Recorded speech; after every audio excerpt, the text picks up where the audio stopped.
Om.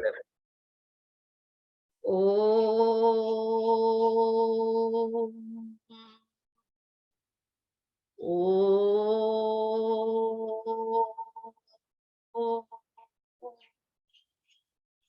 Om.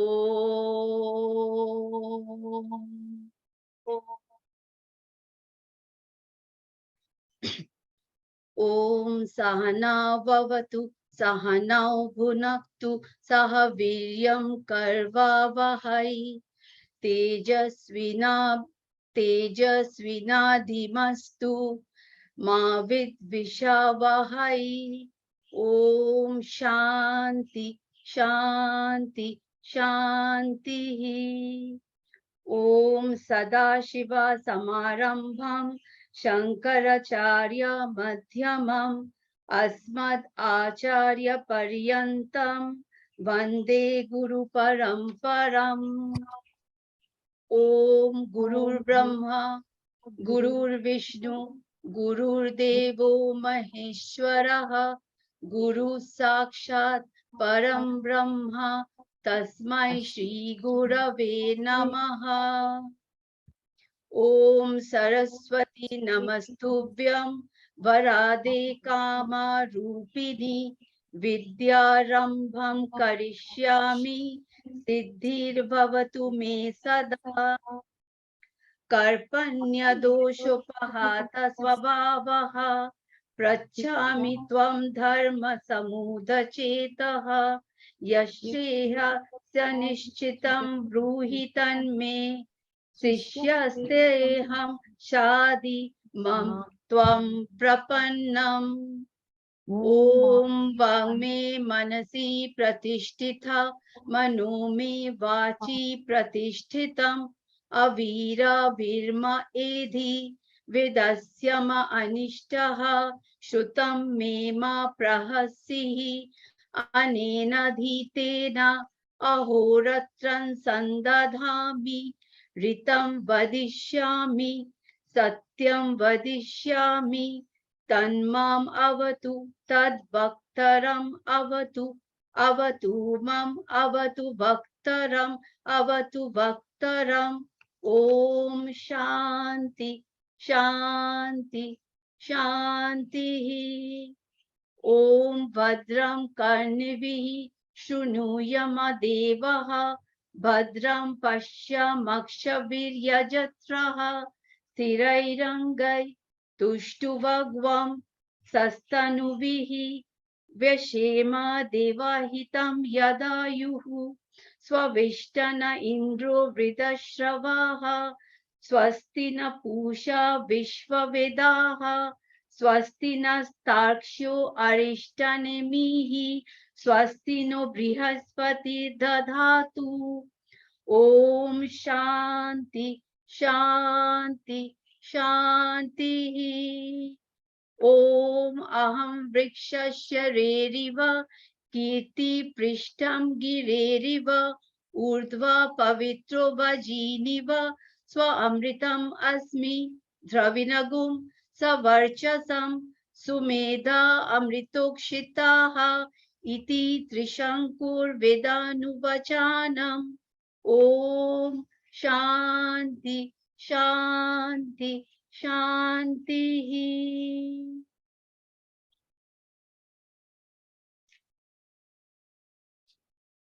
Thank you for the Seva Kakoli. Tejasvina Vadhi Tamastu. That was one line where there was a bit of a mistake. So practice that a bit more. Tejasvina Vadhi Tamastu. Right? So practice that line. Other than that, I think now you're ready to go to the next step of sadhana. You now need to start paying very close attention to the enunciation. Okay, you grasped the words correctly. The enunciation in terms of the chote ki matra and bade a ki matra, that is not exactly accurate. Okay, so that is one part that you should pay special focus on. Kaha chote ki matra hai, where there is bade a ki matra, and practice that. Okay. Little practice karke it will get better. So don't worry about it. Yeah. Okay. Okay. Okay. Should I go? Mhm. So, Narayan everyone. Rituj, great to see you on time. मतलब कल रात मतलब party कम हुई. Naina, thank you for joining so early. Um, so we are in chapter 9, right? And we finished up to shloka 10 last time. So chapter 9, as the chapter name suggests, is the king of knowledge and the king of secrets, right? We talked about the features of knowledge, and in the next part, the greatest secret or the greatest open secret is that Bhagwanji manifests everywhere, right? He's the unmanifest in the manifest. He is the subtle that powers the gross, right? Which is also known as the Nirgun. And then he said this a few times, right? That you can see me everywhere. You just need to train yourself to see me, right? Now we know this to be true because we are always enamored by stories of people moving towards the light. The monk who sold his Ferrari, right? The power of now, Eckhart Tolle, if truth be told, Om Swami, the story of King Janaka, like all of these stories where people go from world to enlightenment or light, all of us, the whole world is enamored by those stories. Those books sell in millions. And not just the books, but the people who live their life by those principles are always elevated at a higher pedestal, right? Correct. Like when you think about the sacrifices Jesus made, you know that there's something special about him, right? Yeah. That's why he stands the truth of time in terms of Story. followership and Yeah. story and everything. Yeah. So all of these stories, we know them to be true, but we are so enamored with sansar and its sensual stimulation that we get distracted as easily, right? So we know this to be true, but we don't know how to do it. How do we see Bhagwanji everywhere? How do we reach that level? So in that context, because we've been doing last couple of days Maiya Ji ki, we've been remembering Maiya Ji through various, the entire Parivar has come together to remind ourselves about her teachings to us. And she spoke through several people, yesterday, day before yesterday. So one of the things that stood out and is relevant to what Abhinav is saying right now, that while we know that there is a larger truth out there, and yet we keep getting entangled in the sansar and here and now. We want sukh, but we are constantly making choices that bring us dukh, right? In a constant manner. There is like, we know this is not the right choice, yet we continue to make it. So one of the Parivar members who was particularly close to Maiya Ji had once asked her, and she shared that in the sharing yesterday, day before yesterday. She said, Maiya Ji, like, why do I do this? Why am I constantly making these type of choices, despite knowing, despite all the satsang that I do with you and all? And Maiya Ji told her, which is the truth for all of us. That's why I'm sharing. इच्छा भगवान की है, इच्छा भगवान की है, पर अच्छा संसार लगता है, right? So we have a desire for that sukh, but हमें अच्छा जो लगता है वो संसार लगता है. We are constantly enamored. So that is what we need to look at ourselves very, very strongly. We need to go back and check ourselves कि यार हमें क्या अच्छा लग रहा है. Where is our desire versus the actions, that gap between the two? There is a reason for that gap. And let's get honest to ourselves about why that gap exists. And when we do that examination, when we get truthful to ourselves with compassion, without being hard on ourselves, right? The moment we are hard on ourselves, we'll run away from the truth. We'll run away from our own selves. So we have to do it in a compassionate manner. We need to do it with full love to our own selves. When we will do that, the truth will reveal itself as to why there is this gap between the sukh and the sukh, the desire for that sukh, and the constant choices we make for this dukhalay. Like the world is a dukhalay, right? It's a house of sadness, sorrow. So that's something that we need to do. And मैया जी revealed that to us by saying, इच्छा भगवान की पर अच्छा संसार लगता है. So the 7 principles that are the features of Nirguna, the unmanifest and the manifest, we read that up to shlokas of 4 to 10, right? So the first one is, the principle is that it's all pervasive. That means the unmanifest feeds everything, everywhere. The second, the unreal is supported by the real. So the real is Bhagwanji and the unreal is everything that we interact with. Now, I'll give you a more practical example about this unreal and real. I'm Abhinav. I have 2 eyes, 2 legs, 2 hands, a face and mouth and ears, just like everybody else. But the experience you have of being with me as Abhinav and this body will be very different to the experience of you being with Tuhina. Why? Because my personality, my strengths, my weaknesses, my perception is different from Tuhina. Correct? Can you see my strengths? Can you see my weaknesses? Can you With see my 1,000 eyes. personality? With 1,000 eyes. Can you see my personality?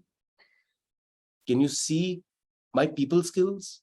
Oh, I may have good people skills. Can you see it? No, you can experience it. And after you experience it, you see that, oh, Abhinav has this particular strength. So you're seeing the subtle in the gross. And everything I do in this gross world is driven by my strengths and weaknesses and perceptions and personality. It is the subtle in me that is interacting and choosing the life of the gross. Does that make sense? Now, if you go one level deeper, and that's what Bhagwanji is saying, that even this strengths, weaknesses, ye sab, we all kind of know these are all our vibhutis, our sanskars that have manifested in this particular form. He's saying all of this is also transient. It's not you. Tomorrow you work on something else, that will become your strength. I'm not detail oriented as a focus. You work on it for 1 year, you'll become detailed oriented. I'm not a good writer. Work on it for 2 years, write every day, you'll become a good writer. So you know all of this is transient, it's not permanent. It's so changeable. what mutable. Bhagwan, so all of this is changeable and mutable. So what Bhagwanji says is that real subtle is what powers all of this that you're interacting with, which is unreal. Right? So at a very gross level, we say don't judge people by their looks, by their hands, by their, if he has only one hand, that doesn't mean he's a bad person. If he has a chodi naak, that doesn't mean he's like he'll smell you away. Oh, that's so mean. But you don't judge by that, right?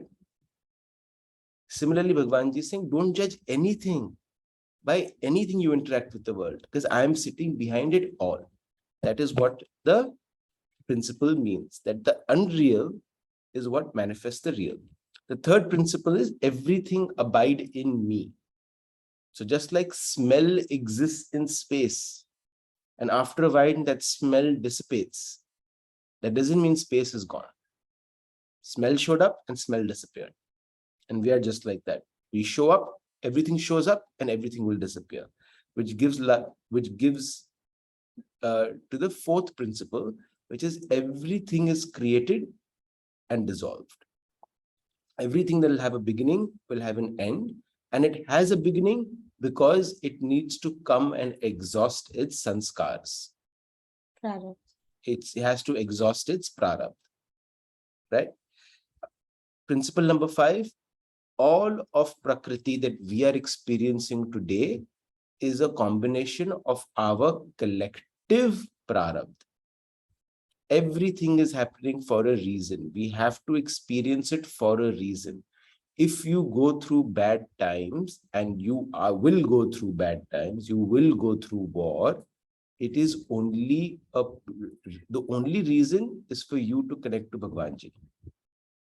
The tougher the times, the easier it is for our mind to connect to Bhagwanji. Absolutely. When we are healthy, we are fine. When we are very sick on a hospital bed, bhai, we will get so religious with our naam jap. We will get so, everyone in the family will start praying. Everyone will do it, right? So bad times are designed, and because our collective prarabdh needs it, and we need to connect back to Bhagwan Ji. Right? Actually, bad times, जो हम materially bad times कहते हैं, they are not really bad times, right? And that is the shift in mindset, the shift in language that has to occur.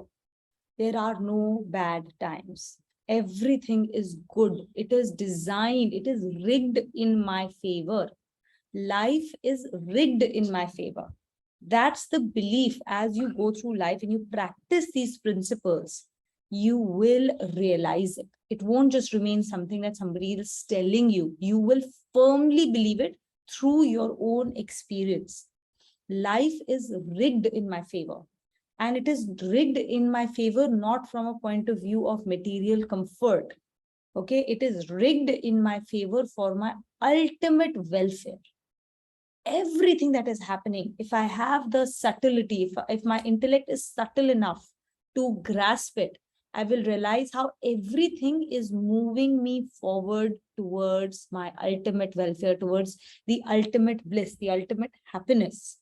It is bringing to me that gyan, okay, slowly and steadily. Where if I do it consciously, that journey will become faster. If I do it unconsciously, my steps will be slower. Just like when you are walking without thinking, without a purpose, then your gait is slower, but you're still walking, right? When you walk with a purpose, your gait is much faster, right? That's the only difference. That's the only difference. And that's why bringing consciousness and awareness to our everyday life, our everyday choices, our everyday thoughts will then help us to achieve that bliss, that moksha in this very lifetime. But if you're not conscious, then however many cycles you need to go through, you will ultimately get there. There is no denying it. So sometimes we feel frustrated कि यार मैं तो कर रही हूँ but वो नहीं कर रहे, है ना? तो अब how do you then you feel that urge to push someone else, right? So we have to always tell ourselves कि यार वो भी भगवान के बच्चे हैं, we are also भगवान के बच्चे. When they are ready, Bhagwan Ji will bring them whatever they need. Whether they are aware or not, they are being taken care of. So we have to give up that. This is also a sense of control. Huh? This is also a sense of ego. कि मैं कुछ कर सकती हूँ to change something. I can help. I can do something. नहीं कर सकते. आप नहीं कर सकते. जिस दिन आपको मीडियम बनना होगा भगवान के through, you will become that medium. और अगर आपको नहीं बनना है तो आप नहीं बनेंगे. So giving up that sense of control is giving up that sense of ego. Even when we think that we are trying to do something good, understand that subtly, this is also a play of ego. So principle number 6 is nothing we do binds him. He is not bound by anything. Now, if you actually think about this a little deeper, that is true for all creation, even in Sansar. A filmmaker can make a movie. How we experience it around the world does not bind him. It doesn't affect him at all. I could be watching it at midnight. I could be watching it in the day. I could be crying. I could be happy. I could be laughing. He is in a different space. A person makes a bridge.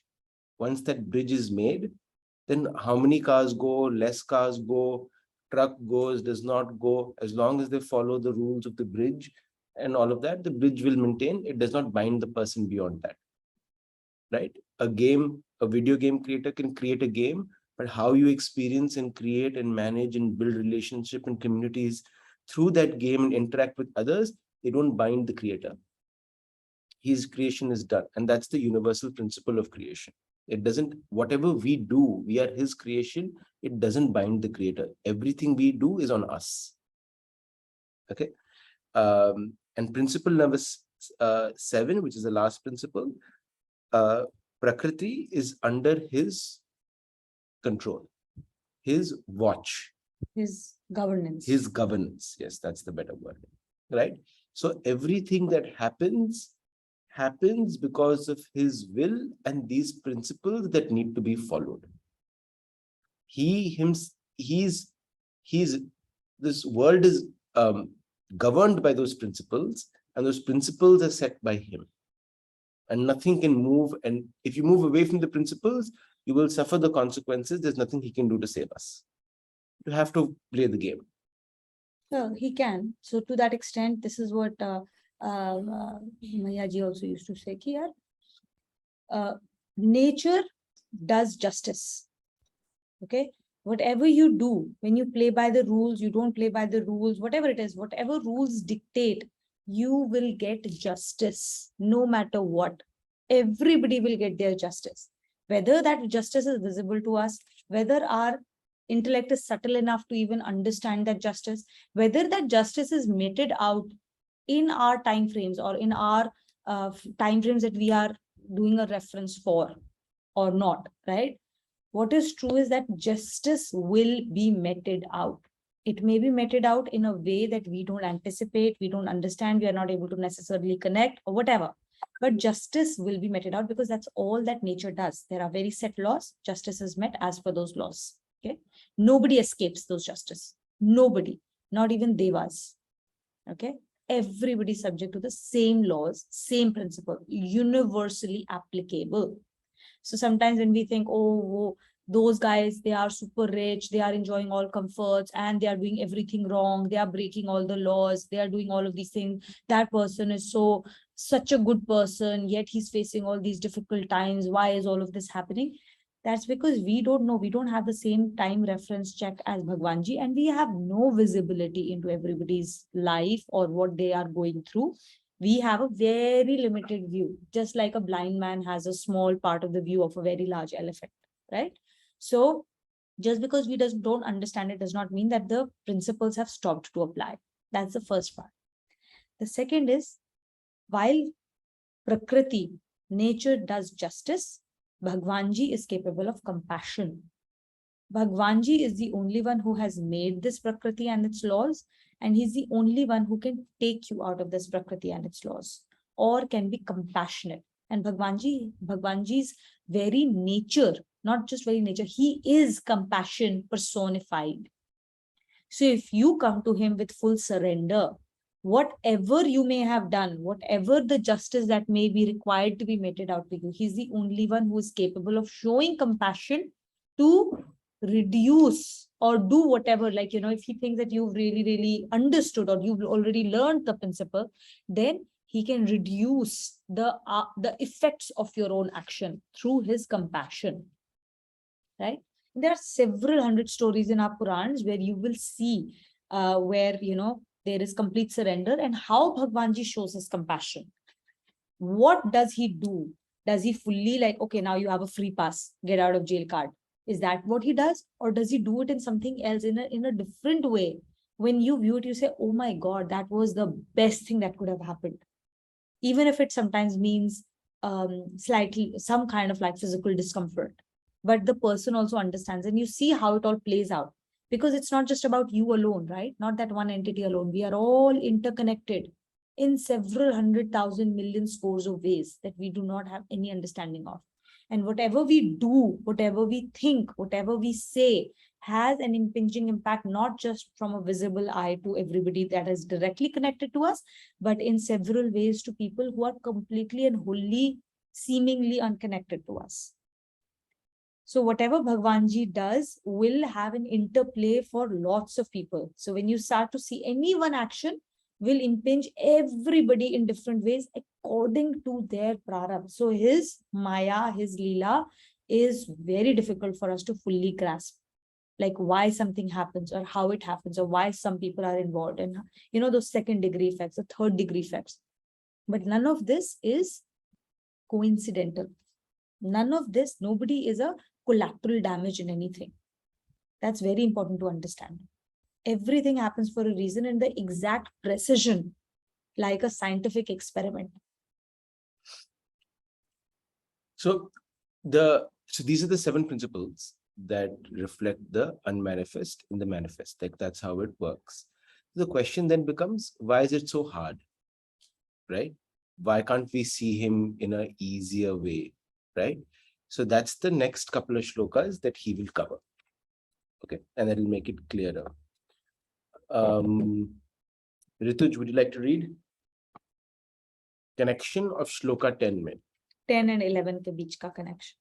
An important question arises here. Do the physical characteristics of embodied beings apply to the Lord also when he gives to himself a human form?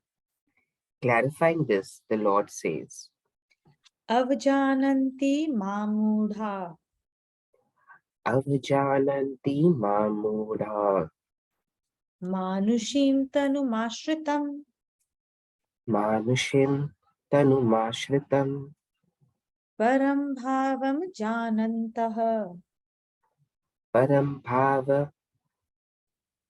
bhavam janantah mama bhutam maheshwaram. mama mama bhutam maheshwara. Avjananti is thinking of me as being very small.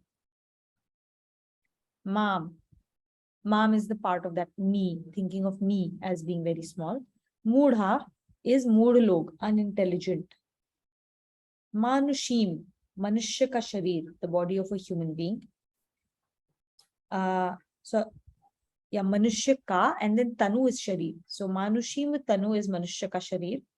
Ashritam, dharan karne wale, when you assume the form of a human body. Param, supreme. Bhavam is state. Janantaha. Janantaha would be na janne wala, not knowing. Mama is mine. Then bhutam, bhut maheshwaram. Sampurna bhuto ke mahan ishwar ko. The great Lord of all beings. Unaware of the supreme state enjoyed by me as the great Lord of all beings, fools treat me irreverently when I give to myself a human form. The Lord transcends physical characteristics when in human form. As explained in Shlok 10, gold ornaments contain only gold, but the shape and size of the ornaments are not dependent on gold, as similar ornaments can be made of any other material. Here, gold and shape and size are distinct entities. The ornament has a shape and a size, but gold is quite independent of them, being the basic material of the ornament. The characteristics of the shape and size do not apply to the material. Due to ignorance, people presume that the characteristics of birth and death, which govern the body, apply to the Lord also, who is immanent in all beings. So just a pause here, right? So the gold example is quite clear, and the analogy makes sense from a human body perspective as well, right? Size and shape do not govern who we are. It's the soul that is there, but we forget and we are deluded. So we don't see the soul and we don't see the characteristics of the soul. Similar to the example I gave earlier, right? We also tend to like the principle of subtle powering the gross, we tend to see layer one of the subtle, which is the characteristics of the people, right? If someone is compassionate and loving, I cannot see loving, I cannot see compassionate. When I come with that person and I interact, I feel it, I experience it, but I'll only experience it if I want to experience that love. A person can come and serve me a meal on a silver thali, make 5 dishes, with a roti, with a sabzi, with 3 chutneys, all of that.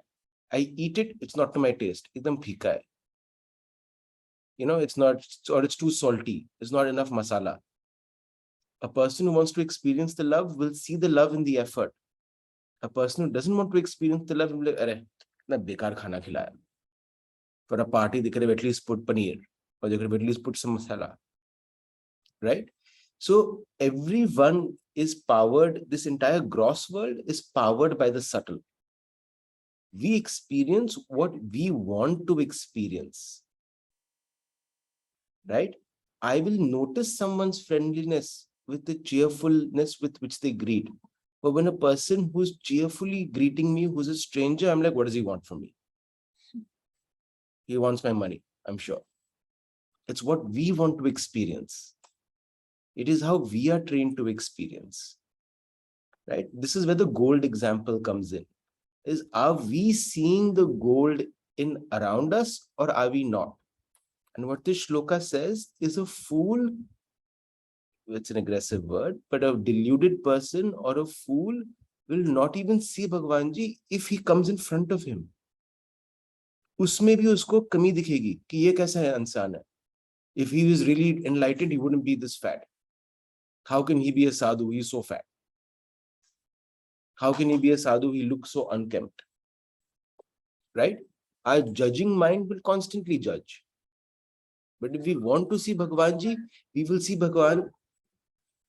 We will see divinity even in a beggar, who you give 2 pieces of biscuit and he will go and give 1 to his friend next to him.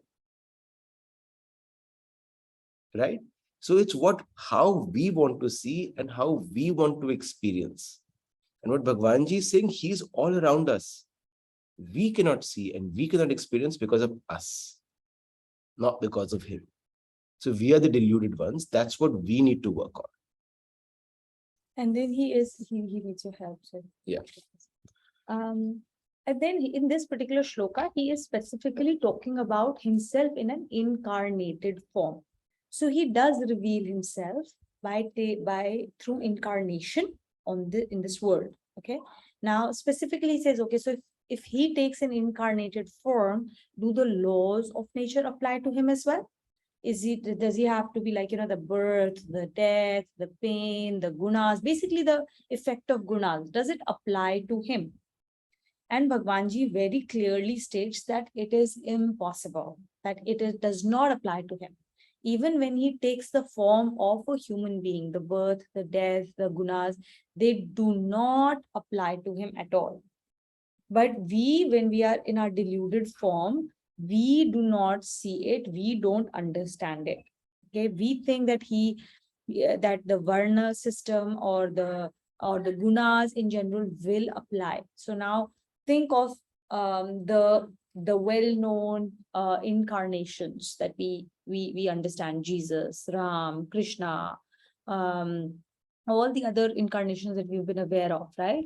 So when we think of them, then we think we may treat them as just mere mortals. He was just another person who was doing certain things. But that's actually not true, is what Bhagwan Ji is saying. But then your question is, oh, but Jesus, he was there, he was nailed, he died, all of those things, right? Once our intellect becomes subtler and subtler, we will start to realize that he is doing his own leela. Every single thing that happens because he wants it to happen. He will come into this world and he will leave this world in the human form or in any other form that he may take when he wills it, the way he wills it. And he wills it for our own welfare. He does all of these things for our welfare. One of the biggest welfares he does is that he does certain things to teach us how to live those principles that Bhagwan Ji has set. Often we learn best when we see someone else do it. That is why role models are so important. It's much easier. Certain things may seem so difficult for us. And then we say, this is impossible, cannot do it. Because we are unable to fathom how, or we are unable to understand how to live a certain principle. But when someone else actually lives those principles, then we understand, oh, it is possible. And the moment it feels like, oh, it's possible, then we start to make that effort to live those principles. So he comes to show how to live certain principles. And in every incarnation, there is a specific purpose, there's a specific lesson, and not just one, like multitude of them, as his Leela is always very complicated. Multiple lessons for different types of people to learn. This type of people will learn this lesson. This type of people who are in this stage of their lives will learn this lesson, like that, right? So everyone, wherever their consciousness may be, whichever part of life they may be in, they will learn something out of his life, out of the way he lived life, the leela that he has performed while he has incarnated himself. So he incarnates himself for our welfare, and the gunas, the laws of Prakriti do not apply to him, but he chooses to allow them to apply to him. And he chooses to behave in certain ways to set an example for us on how to be, how to live life under certain circumstances, and how will we uphold the principles even when everything seems to be falling apart. Okay, to set an example, to be a role model for us. We'll read more. Carrying this ignorance further, they imagine the Lord to be of a particular varna, though he is beyond varna. They imagine him to be possessed of gunas, though he is beyond gunas. And they also imagine him to be confined to a particular place, though he is immanent everywhere. The mirage produced in a desert by the sun's rays gives the illusion of water. One can see waves and the reflection of bushes also, but it is only a play of the sun's rays. That water cannot be used for drinking or bathing, nor does it have any other characteristic of water. This is so with the manifestations of the Lord also. They are regarded by the ignorant as being real, while the Lord, who is the reality in them, is generally disregarded. So here, I think one of the examples that I remember, which I think is probably relevant here, so I'll share. So this is a part of Ramayana. So when Sita ji had been taken away by Ravan, and Ramji and Lakshmanji are searching for her. Okay, so Ramji is described in Ramayana and is shown as being very distressed that my wife has been taken away. Where is she? How is she doing? And is very, very distressed and, sad and unhappy, right? So Shivji, who is like one of his greatest devotees of Ramji, was sitting there, and Parvati ji says to Lord Shiva, are you very sure that this Ram is really the great Lord himself? So Shivji says, yes, Parvati, he is the Lord himself. He says, but look at him. He is feeling so sad. How can Lord, who understands everything, be so sad and be so sorrowful like a mere mortal? I cannot believe that he is the Lord himself. So Shivji tries to reason with her, tries to tell her in a lot of different ways of why he is the Lord himself. But Parvati, in classically being deluded by Maya. Now see, Parvati ji, she is like one of the highest devs out there, right? Even she is deluded. She is Maya herself. Okay, she is Maya herself, and yet she is deluded in that moment. Why is she deluded? Uske piche bhi kahani hai, right? This is also Bhagwan ji ki leela. Lord wills it for some reason, for some leela, other leela that Shiv and Parvati have to play out. And because of that she becomes Mudumati in that moment. And she says, no, I do not believe that he is the real, that Ram is the real Lord. It feels like he is just a mere mortal to me. So after some time, then Parvati ji comes and says, but so when Shiva is unable to convince Parvati, he tells her, then think in your mind, Parvati, what question do you want answered? And then maybe, or think of yourself, what you want to do to convince yourself. What will convince you that he is the real Lord? Tell me. And she says, yes. So she thinks about it, and then she comes up with a trick. So she now, she says, I am going to test Ramji.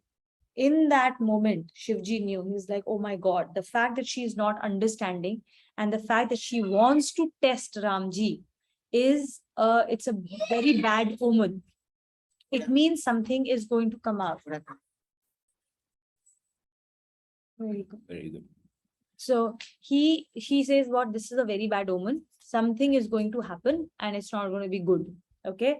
But whatever it is his Leela. Why? Well, then he was like, something is going to happen. What will happen? Then Shivji tells to himself, whatever is happening under his Aditya. It is happening under his governance. He is willing something to be happened. That's why it is happening. Okay. And I'm getting bad omens because I know something is going to happen like that, but ultimately it's for his welfare. Why do I have to waste my time trying to speculate what he will do after this? So let me just sit down and meditate on his name, because that's the only thing I can do.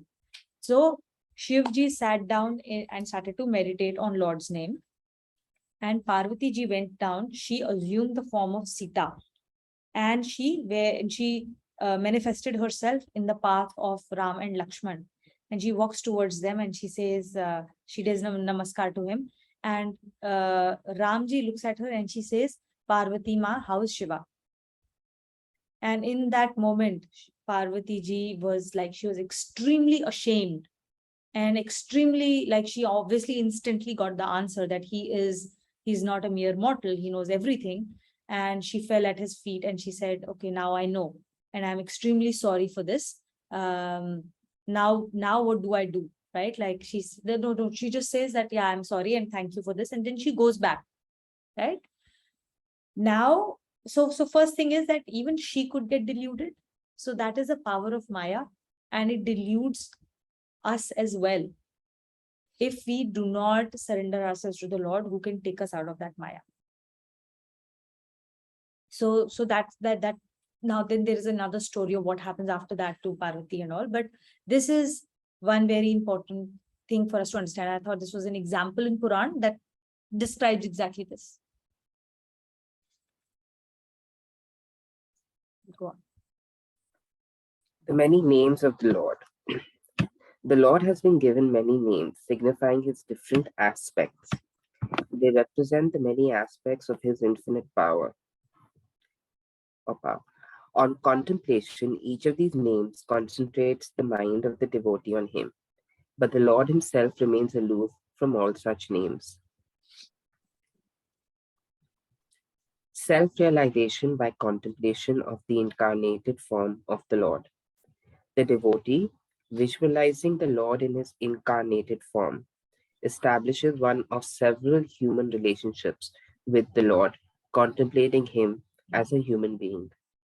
In the past, there have been many devotees who achieved perfect identity with the Lord in this manner. In whatever manner the Lord is realized, this realization constitutes the ultimate goal of human life. What is important is not the form which is contemplated, but the resultant self-realization. Getting involved in controversies in this matter is of no avail. The real benefit lies in achieving self-realization.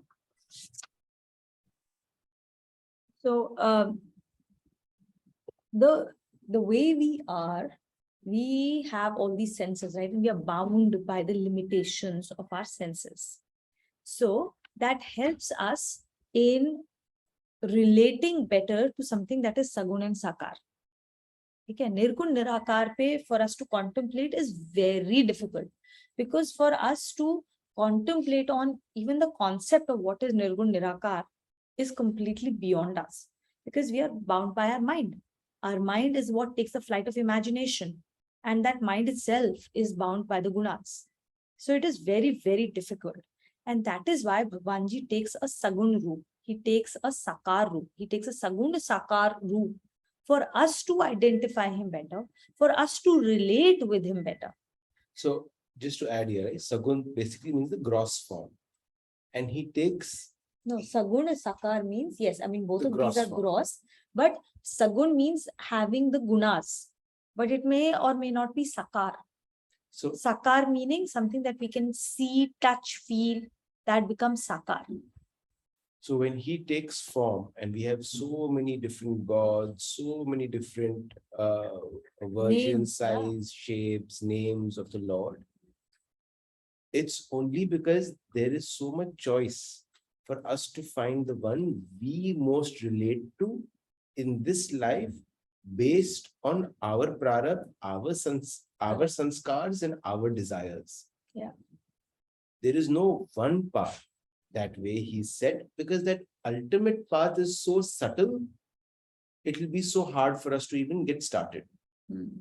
But the variety, the diversity of options is what allows us to find it relatable. Just like in a buffet, you may have 50 different dishes. You won't eat them all. You can't possibly eat them all. Neither will you go to one dish and just eat that. Right? But based on who you are, what your taste buds are, you will dabble in everything till you are full. Right? That's a very gross example, but same thing with Bhagwanji. He's allowed us so many different ways to find relatability towards him. But once you choose one, you have to go to the subtle level to experience Bhagwanji, because that is the ultimate aim. The aim is self-realization. The aim is not feeling good that I'm doing this and I'm doing that and I'm so good as a person. That's ego. The ultimate aim is really clear. It is self-realization.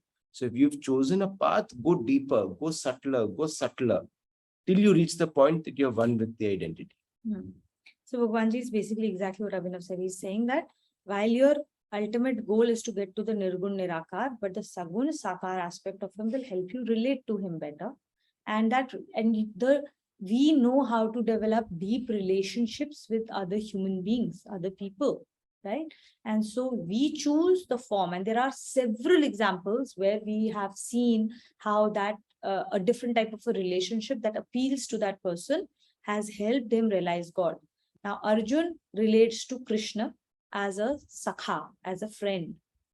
Meeraji relates to Krishna as that of a wife. Who is the name of that? So there's one saint whose name I'm forgetting. He had started the entire bhakti movement, right? He relates to Bhagwanji as a devotee. Yashoda relates to Bhagwanji as a mother, which is why we have a Bal Roop of the Krishna, right? So, Lakshmanji relates to, or Bharatji relates to Ramji as a brother, okay? So whatever form of relationship you want to create with whatever form or name of God, he has created such a large buffet for us. We select that which appeals to us naturally. It will come to us naturally. Nobody has to tell us from outside. You will do that. We will create that relationship. Okay. But you are invited to create that relationship with a name and form. But Bhagwanji says, this, like, you're creating a relationship with a name and form, even though he goes beyond name and form, but he assures us that once you do that, that itself will help you transcend the name and form itself eventually. And how will that happen? Is because you will relate to that name and form and not for you to get certain benefits out of it. If you relate to a name and form, Ganeshji or Hanumanji or Ramji or whoever, right? Or you relate to a deity for certain benefits for yourself, okay, then you are relegating yourself to the level of a devta, and you will achieve that. Devta represents a certain benefit. It represents a certain type of energy of the Lord, right? When you do that with full devotion to whatever, what do you achieve? You become that deity. You achieve that power. Okay, so if you relate to Ganesha, you will become Jitendriya. If you do puja of him with complete devotion, you will become Jitendriya. You will become somebody who has complete control over the ganas of your senses, your mind, your intellect. Yeah. Yeah, Kaku. So, can we also give a relationship, or can we also relate to Guru with a relationship? Like you think him as a brother, like he's your Guru, but you somewhere feel he's your brother, or you feel he's your father. Give a relationship to a Guru also, or is it just to the deities? So Guru is a type of a relationship already, right? You don't transform the relationship of a Guru to that of a father or a mother of heaven. Okay. Guru is him. Guru is Bhagwanji, who has come in this world in the Sagun Sakar Roop. It is his incarnation. And that is a relationship already. Guru is a relationship and it has its boundaries around it. And Guru is a tool that comes in to put you through tough tasks so that you can go and achieve your ultimate purpose, which is self-realization. He's just a teacher, right? Like just like a math teacher comes in to teach you to develop your soft skills in math so that you can become more effective. A guru will do the same thing, right? Except that the concept of guru in our culture is to understand that guru is not just a normal teacher, right? Guru का गुरु की कृपा होना बहुत बड़ी चीज है. Guru is Bhagwan Ji's manifestation himself.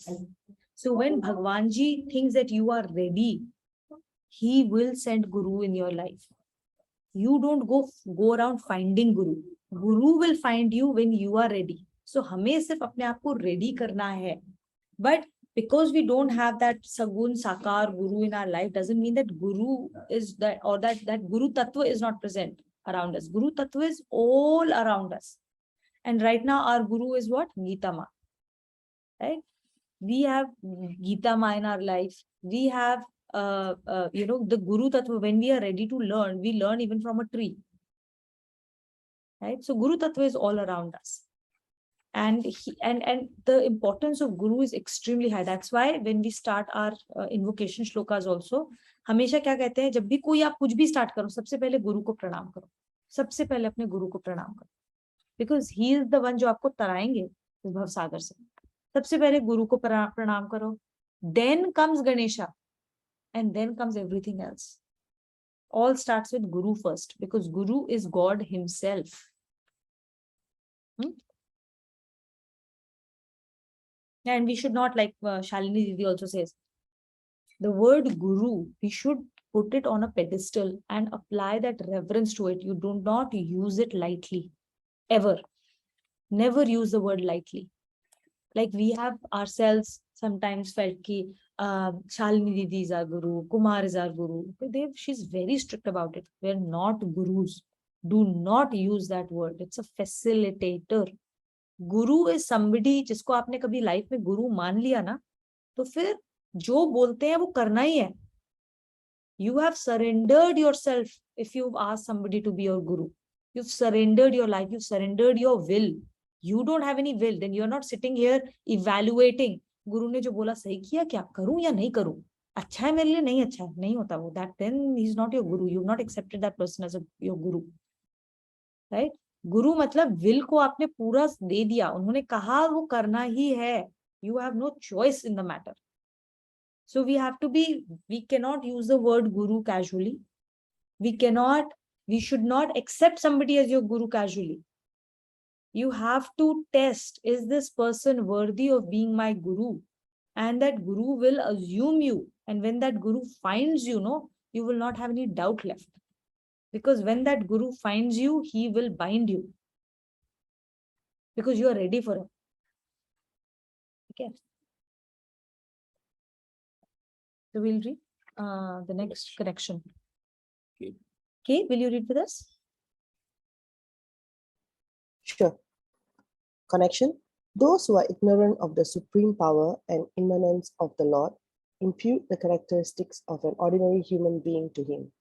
They even talk disparagingly about him as they would about a fellow human being. Speaking about such persons, the Lord says, Moghasha mogha karmanaha. Mogasha moga karmanaha. Mogha jnana vichetasaha. Moga jnana vichetasaha. Rakshasi masurim chaiva. Rakshasi masurin chaiva. Prakritim mohinim shritaha. Prakritim mohinim shritaha. Moghasha is mogha asha, wrong expectations or wasted expectations, futile expectations. Mogha karmanaha is wasteful or futile actions, karma, actions, vyarth. Okay. Mogh Jnana is again futile or wasteful knowledge. Vichetasaha is the Agyani Jan, deluded people. Rakshasi, Asuri, Chaiva, people which have their Rakshasi or Asuri Prakriti natures. And we learned what are Rakshasi and Asuri natures. Mohini is Mohini meaning they are deluded, right? Mohit ho gaye hain, they are attached, they are deluded. Shritaha, dharan kiye rehte hain, they possess.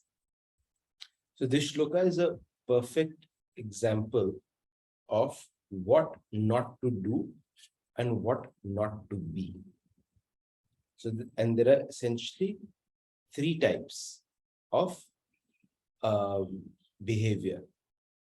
So one is called Rakshasi, which are people who are wishful of others' ill will, downfall, right? They actively, intently wish the other person does not succeed or wishes harm to that person. That's called Rakshasi Bhav, the monster bhav.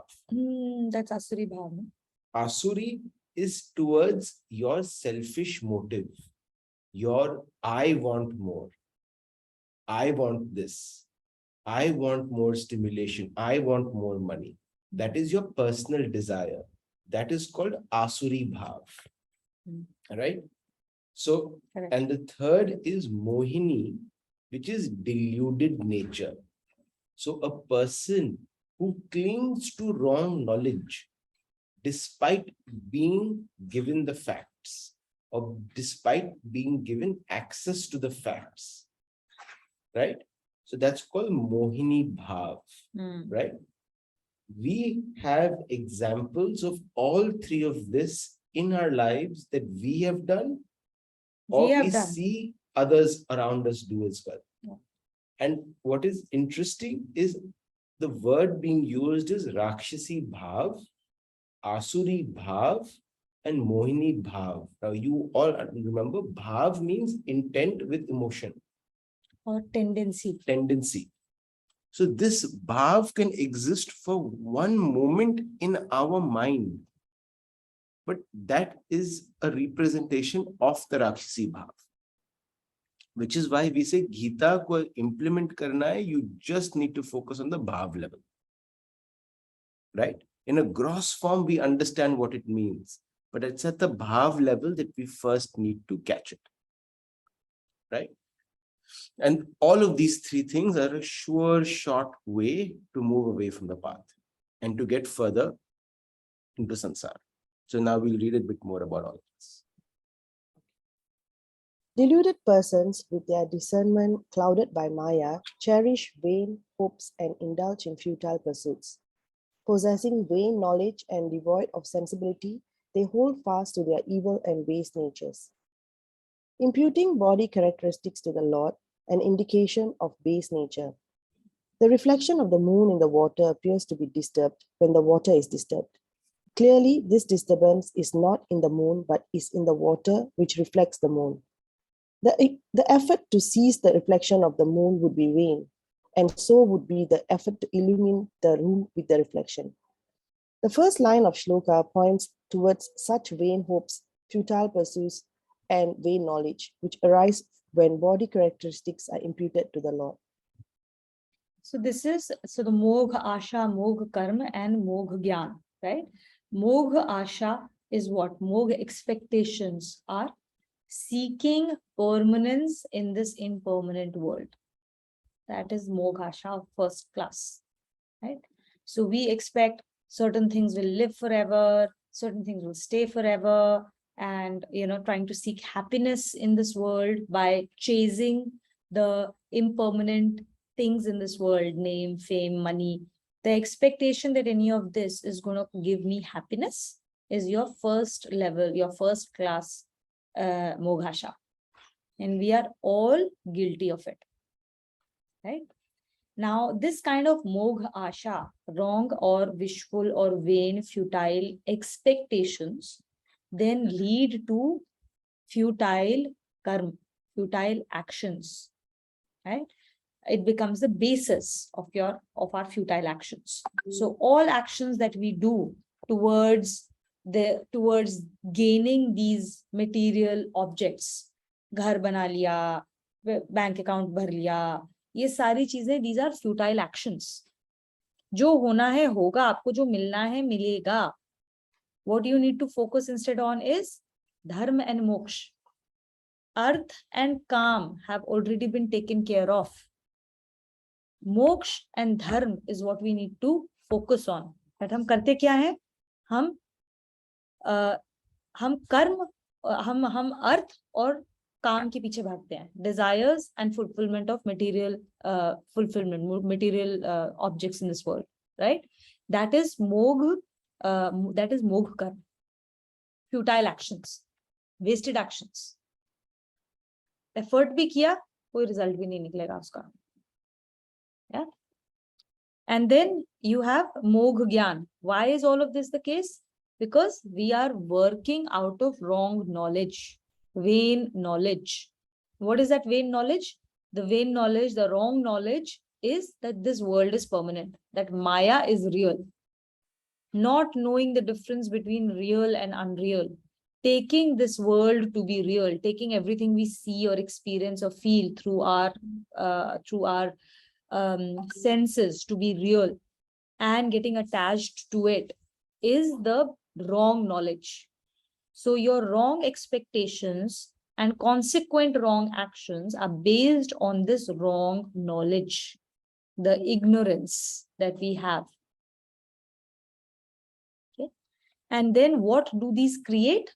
These create certain types of tendencies in us, which are the tendencies that Abhinav explained. Rakshasi, Asuri, and Mohini tendencies. And then they fuel these further Moghasha, Mogh action constantly.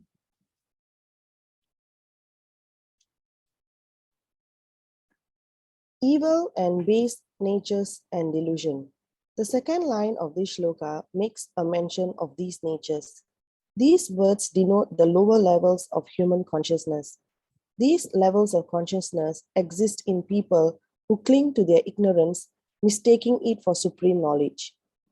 A mention has been made in the commentary of Shloka 28, chapter 5, of 7 plexuses in human body, which are centers of nerve power.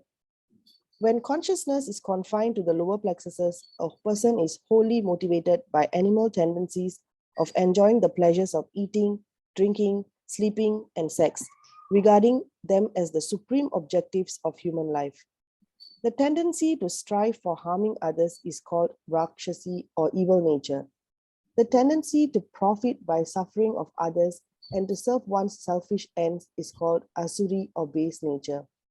The tendency to hold fast to contrary notions, taking unrighteous to be righteous, indulgence to be happiness, and immoral actions to be duty is called Mohini or diluted nature. Imputing body characteristics to the Lord and not making any effort to make an awareness of his supreme self gradually creates these tendencies in a human being. Okay. So, I think we already covered the 3 bhags, but why do these exist, right? Why do these come up? And the reason is only one, which is when you don't make an effort to increase your own self-awareness. That's the only reason why these things exist, and they will continue to exist, and they will take over your life. You know, and all of us have had experiences with other people who we feel like they just don't get it, right? And they need to work on their awareness a little bit. But that's just a reminder for us as well. If we don't get things, means we need to work further on our self-awareness, our reflection. This is where sadhana comes in, daily habits of practice. They force you to become self-reflective on a daily basis. That self-reflection is the only anchor that moves us from the animal tendencies to the divine tendencies. The more you self-reflect, the more you go along in your journey. Because internally, you know what is right. You know what is true already. When you self-reflect, you get the ability to discern, yeah, I should not have behaved this. Yes, I had a thought like this, which was. In fact, when we self-reflect, that action, that act of doing self-reflection is the moment when we are closest to our capital S self. It is the closest action we can take to get close to the Lord. In that moment, we are closest to the Lord, when we are being honest, when we are doing that entire self-reflection, that Nidhi Dhyasan. And when we are not in that space, right, when we have Asuri or Mohini or Rakshasi tendencies, how do you recognize it? One of the ways to recognize is that in these bhav, there is krodh ki pradhanta. There is krodh, there's going to be anger that is present in some form. Annoyance, upset, anger. These are all very irritation, right?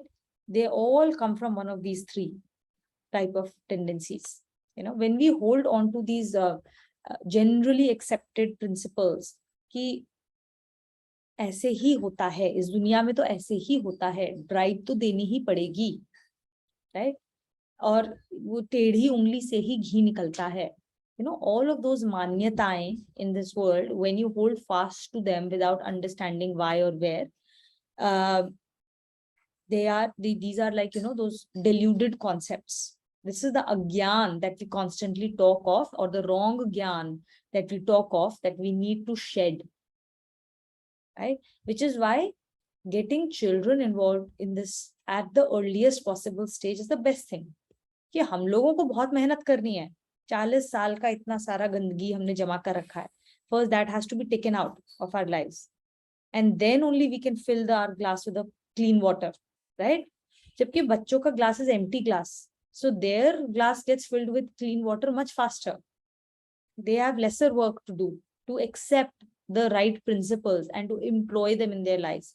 The older we get, the harder the work of cleansing, because we have so many years of accumulated gandagi that we need to clean out. Okay. Venki, would you like to read with us? Sure. Connection. As against these types, the Lord speaks about saintly persons. Mahatmanastu mam partha. Mahatmanastu mam partha. Daivim prakritim mashritaha. Daivim prakritum mashriyata. Taha. Bhajyantyannanyam manasaha. Bhajyantanya manasaha. Bhajyantya Bhajyantya ananya ananya manasaha. manasaha. Nyatva bhutadim avyayam. Nyatva bhutatiya madhyava. Bhutadim Bhutatim avyayam. davyapam. Mahatmanastu. Mahatma is saints. Tu is Kintu, but Mam is me. Parth is Arjun. Daivim, divine. Prakriti is nature. Ashritaha, taken refuge. Bhajyanta is worship. Ananya, with a single mind. Manasaha, Ananya Manasaha is single mind, single-minded devotion. Nyatva is knowing. Bhutadim, source of all beings. Avyayam is imperishable. But saintly persons of divine nature worship me with a singleness of mind, knowing me to be the imperishable prime source of all beings. Worship of the Lord by saintly persons. Persons of elevated consciousness soon acquire divine properties. Gradually, they start radiating divine influence all around them. They gain the conviction of the Lord is the prime source of all beings, and that he is immutable substratum of this ever-changing creation.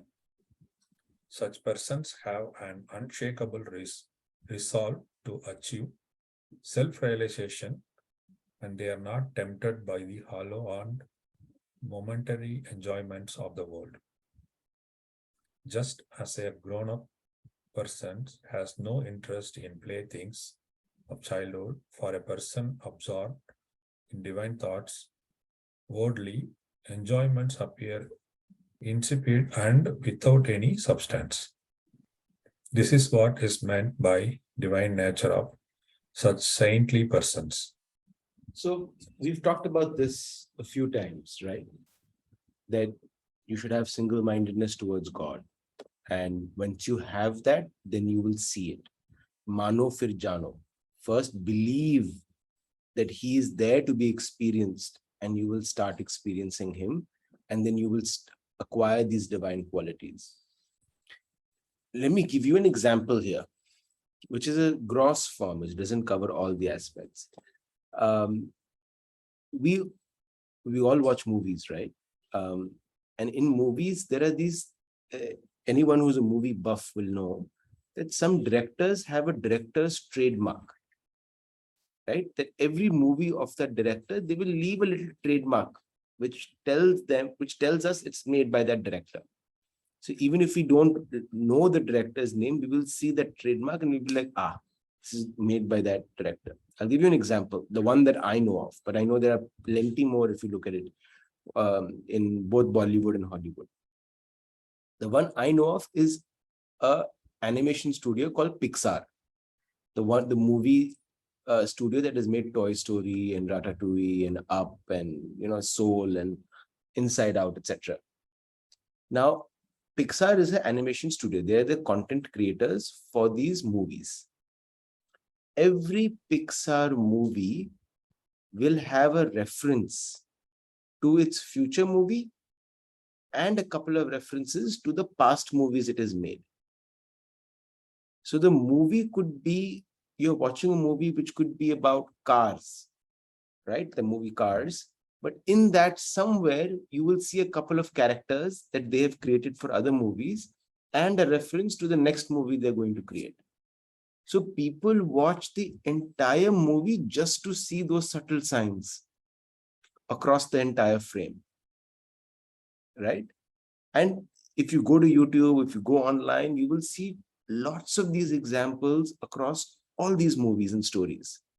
There are subtle references to either the past or the present or different characters. Now you could be one of two people. One, you just watch the movie for what it is and you walk away without experiencing this knowledge. Or you could watch this movie and experience and know the creator has shown himself through these subtle signs. But to do that, you need to have that single-mindedness. You need to have that focus. You need to believe that the creator will show himself. Then you will see it. Same thing with Bhagwanji. You need to start with the belief that he will show himself and he is there. And with that single-mindedness, when you start looking around, you will start seeing his grace. You will start seeing and feeling and experiencing his presence. In small things at first, but eventually, since this is the greatest open secret, you will realize that he's all around us in every moment, in every second. So it isn't just these fleeting moments of his revealing himself. He's revealing himself constantly. In fact, he's the only one we interact with. He's like water around a fish. That is the greatest open secret. But it will reveal itself once we are ready to receive that secret. Once our intellect has been reduced, has become that sukshma. So the first step of this entire process is to accept that our buddhi is not sukshma at all. It is very thick. Our intellect is very thick. And the only way to make it subtle is by the sadhana. We have to do lots and lots and lots of sadhana. And as our sadhana strengthens, as our effort strengthens, slowly over a period of time, our intellect, there is no doubt about it, it has to become subtle. It will become subtle. And we will start to see him at first in spurts, in small spaces, and then we will experience him constantly, and then we'll see him everywhere. And that is the state of being, these saintly people, where they have that full conviction and they will have an understanding. Right? So this is where, this is where, once you know, right, when that gyan comes, that gyan has appeared, right? Now you see him everywhere. Where you don't see him, where the knowledge is not there, is where you need bhakti. Wherever you don't have gyan, fill it in with bhakti. Wherever there is no gyan, wherever you don't understand, wherever you are not able to see him, fill it up with bhakti. That bhakti will eventually lead you to gyan. भक्ति का काम ही है, भक्ति लेके जाएगी ही आपको ज्ञान पे, where you will know and not just believe. Okay, so fill every place which does not have gyan with bhakti. Bhakti will lead you to gyan, and once you have perfect gyan, that perfect gyan will lead you back to bhakti. That's the beauty. Lena, can you define bhakti if you don't mind? Bhakti is faith. Bhakti is faith. Bhakti is surrender. Bhakti is love. So faith. So first step. Faith is basically knowing that everything is happening for my ultimate welfare. Bhakti, and that ultimate welfare is self-realization. That is the only goal we all have, and not necessarily the samsaric ultimate welfare. Correct. So faith is knowing and believing. Faith is believing that life is rigged in my favor. Rigged in my favor for my ultimate welfare. Everything that is happening, Bhagwanji is there. He's taking care of me in the best way possible. That is faith. Surrender is taking our ego out and surrendering our will to the will of the Lord. So instead of trying to force our will, मुझे ये चाहिए, मुझे लगता है यही सही है. Surrender that will. We don't know. We do our best. उसके बाद जो result हुआ वो ही अच्छा था, वही best result था, और उसको हम प्रसाद बुद्धि की तरह accept करें, ग्रहण करें उसका. That is your, like, you accept whatever happens with prasad buddhi. Say thank you to Lord with full gratitude for whatever result has come out of our actions, and then accept it with reverence, with gratefulness, and not crib about it. That is surrendering our will to to the will of the Lord. And then the third aspect is love. When you achieve the first two aspects, then there is no space of krodh, there is no space of anger. Because there are no giving, when you give up your will, then you give up expectations. When there are no expectations, there's no anger. Then you only experience love. The first love that you experience is for yourself, acceptance, compassion, and love for yourself. And then the same gets extended to everyone around you. So that is bhakti. Okay, thank you. Thank you. Singleness of mind. Such a person worships the Lord to achieve a state in which there is no thought other than that of the Lord. Entertaining any other thought becomes intolerable, or in other words, every thought that enters the mind immediately becomes transformed into a thought of divine. So the last line is what I would recommend you underline, right? Not every other thought may not become intolerable. Thoughts will come, experiences will come, but our mind needs to work on immediately transforming it into a thought of the divine. And everything essentially is two forms: a blessing or a lesson, gratefulness or a learning, right? Everything that we experience, everything that we engage with. We can do the next shloka, right? How much time? We have 10 minutes? 10, 11 minutes. Should Yeah, be able to sure. do it. That's fine. Okay. So in fact, this next shloka will highlight what are the qualities required for us to be this person in shloka 13, for us to have this single-mindedness, to be able to see Bhagwanji everywhere. Who do we need to be? What are the qualities we need? So now we're going to read that. Nana, will you read with us? Actually, this is a really good idea. We should get all the people who are staying up late at night or early morning to do the reading. It will help them stay up. I said it's a really good idea. You should engage all these people who are like staying up at night. Like it's midnight there for Venki. It is 4 a.m., 5 a.m. for Naina. We should just make them do the reading. So at least we know they're awake. And it helps them also stay up. Na? भगवान thought, yeah. हमारा काम नहीं है ये। I know, but The सततम, Lord now speaks. yeah, sorry, The sorry. Lord now speak. Yeah. The Lord now speaks of the distinctive features in the conduct of such saintly devotees. सततम कीर्तयन्तो माम Satatam kirtiyanto mam यतन्तश्च दृढव्रताः yatantasya dridhavritaha नमस्यन्तश्च मां भक्त्या namasyantasya mam bhaktyam नित्ययुक्ता उपासते। nityayukta upasate. सततम is always. कीर्तयन्तो, कीर्तन करते हुए, singing the glories. माम, mine. यतन्तश्च, always striving. दृढ़व्रताः, with firm determination.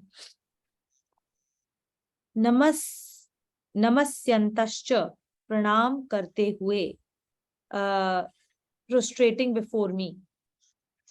Mam bhaktya, my devotees.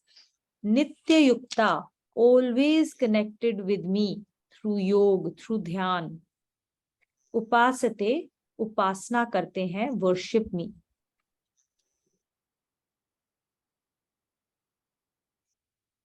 Always singing my glories, ever striving, firm in their resolve, ever tied to me by bonds of devotion and prostrating before me, they always worship me.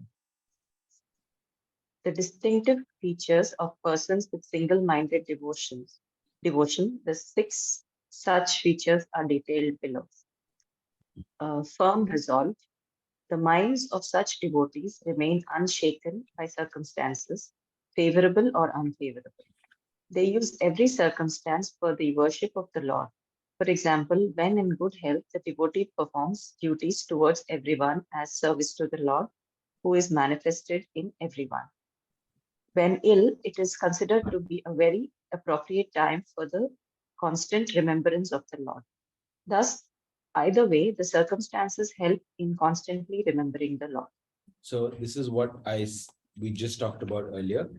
Everything we experience, VVGP, right, is a blessing or a lesson. There is nothing else in between. We just need to keep that principle in mind, and we will be that is what is called firm resolve, that you will be in constant remembrance of Bhagwanji. Constant striving. The mind of such a devotee is always engaged in the worship of the Lord. For the devotee, performance of worldly duties is also worship, and therefore, though constantly performing one action or the other, the continuity of the flow of thoughts of the Lord is never broken. So the best example here that is stayed in my mind is constant. This is basically a thought that we'd heard once. A saint would come to Singapore. We heard him speak. He said it. कि आप ना दरवाजे के पास, when you enter the house, the main door of the house, you should keep a small idol. And before you leave the house, you should say, Bhagwan ji, मैं जा रहा हूँ आपके लिए. Bhagwan ji, I'm going out for you, for your work. And every time you come home, Bhagwan ji, मैं आया हूँ आपके लिए. Bhagwan ji, I have come home for you. It's just a small thing, but it's such a deep remembrance of why are you doing something? You're doing it for his pleasure. If you're making food at home for your family, you're doing it because it feeds the divinity in everyone in that family.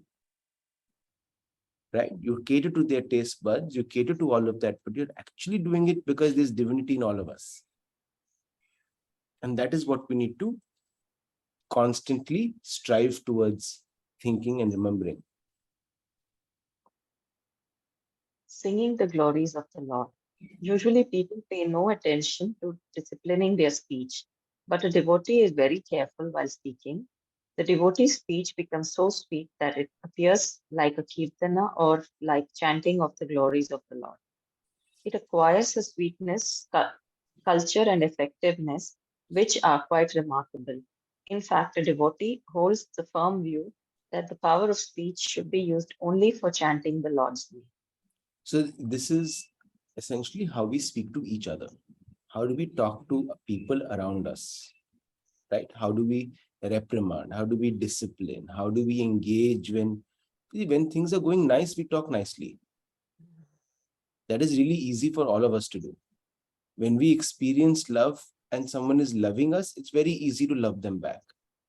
But can we love someone who is not giving us love? Can we love someone who is being ill will of us? That is where our sadhana is. That is where our practice is. That is where our growth is. Right? Can we be gentle? Can we be tender? Can we still be sweet, even though we have to reprimand someone or we have to uh, uh, hold someone accountable? Scenarios in which we very soon allow our subtle ego to take over and say, I'm right, you're wrong, so I will put you down.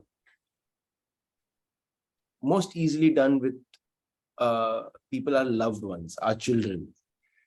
Most easily done with helpers. Most easily done with people who work for us in office, junior people in office, interns. Right? That is where Bhagwan Ji is testing us. Are we seeing the divinity in them? Are we talking like they are about God? Because they are. They are being who they are for our uddhar. No single person in this world has an intent to make your life miserable. They're doing it for their own intent or their own reason or their own sanskars. We see it that way. More importantly, Vani, our speech, is a direct reflection of our antakaran. Okay, we use that as a parameter to know how far you have to go. Whenever, if you are still using bad words, bad language, harsh language, if the tone of your message is harsh, those are indicators of the type of or the amount of work that is left to do within us. How often do you use harsh words? How often does your tone becomes displeasing? Or how often are you now able to communicate difficult messages, but in a tone that is pleasing, in a way that it lands correctly with the right intent, right? These are your parameters. So use your language as your parameter to judge what is going on inside of us. It's a very clear indication of our antakaran, the state of our antakaran and the amount of work that is left to be done. Yeah. And just to add to that, right? How we talk to others is exactly how we talk to ourselves as well. Huh? Absolutely. So if you're threatening your child as a way to motivate them, then know that you're also constantly talking to your own self In that threatening manner. in that Yeah. fear and threat manner. Mm. If you say bad words to somebody else, when you make a mistake, you're saying bad words to your own self also.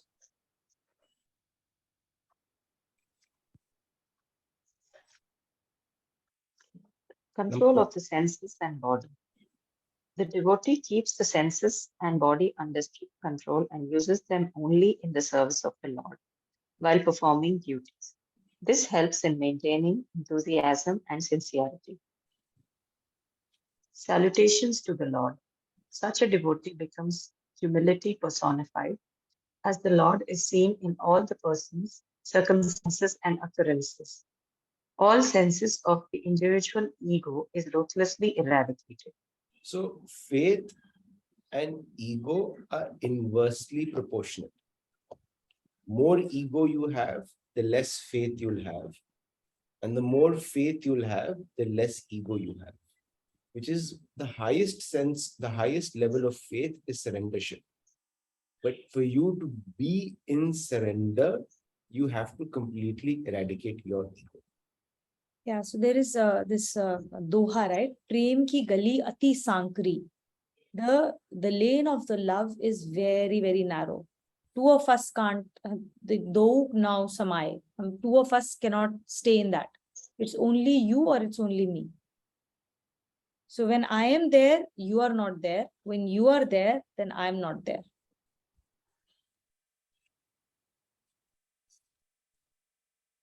Ever unified with the self, such a devotee is ever unified with the divine self, for it is the self which is manifested in diverse shapes and forms of the world. So it's a salutation of the Lord, the humility piece. I think I wanted to give one example. It just occurred to me. We've started reading Ramcharitmanas in the Saturday class. The interesting thing is that, it is Tulsi Das ji, Goswami Tulsi Das ka version that we are reading. And he is talking, and when you see somebody has realized, that he's realized, itna bada granth unhone likha hai. Look at the humility with which he presents it. That my task is so huge. My task here is to describe the glories of the Lord, which is unfathomable. And my wit is so small. My wit is there. I cannot depend on my intellect to do this work. His humility comes out in every single thing he says, every doha, every chopai. You see it dripping with humility. Such a large granth he has written, but see the humility with which he's coming to do that work is indescribable. And compare it to our ego. थोड़ा सा करते हैं उसको इतना बड़ा बना देते हैं, अरे बाप रे कितना बड़ा कर डाला हम लोगों ने, कितना लोगों पर हमने वो कर दिया, एहसान कर दिया कुछ करके, right? So the egos that we have, how much work is left to be done. When you read how Goswami Tulsi Das ji is presenting himself, then you see, oh my God, kitna difference hai where I am and where he is. This is where I have to get to. This is where this is the humility of a saintly person.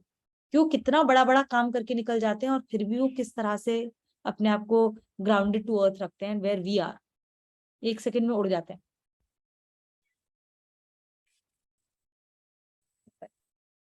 I think We'll close the class. Anybody would like to do the seva for closing shlokas? Rituj? I do. Thank you.